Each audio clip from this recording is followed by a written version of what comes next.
கதை இங்கே தான் டேர்ன் ஆகுது. எபிசோட் 3ல் நாம் நினைக்காத உண்மை ஒன்று வெளிச்சத்துக்கு வருது. அடுத்த நாள் அர்ஜுன் பள்ளிக்கு போகலை, வீட்டிலேயே இருந்தான்.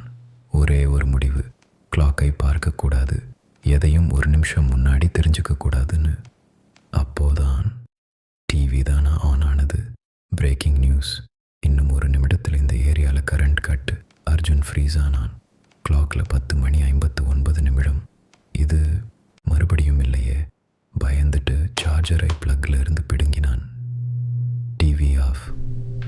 அடுத்த செகண்ட் கிளாக் 11 ஆனால் லைட் ஆஃப் ஆகலை. அர்ஜுனுக்கு ஹார்ட் பீட் ஃபாஸ்ட். நான் இன்டர்வென் பண்ணதால் நேரம் மாறிச்சா? அதே நொடி ஃபோன் வைரேட் ஆனது. Unknown message. ஒரு நிமிஷம் முன்னாடி நடக்கிறத அப்படியே விட்டால் பாதுகாப்பு, அதில் கை வச்சா விளைவு இருக்கும். அர்ஜுன் மெதுவாக ஒரே கேள்வியை தன்னோட மனசுக்குள்ளே கேட்டான். அப்படின்னா இதெல்லாம் கவனிச்சுக்கிட்டு இருக்கிறது யாரு? Clock tick tick. நேரத்தை முன்னாடி தெரிஞ்சவன் அதில் கை வைக்க ஆரம்பித்தா வாழ்க்கை மாறுமா?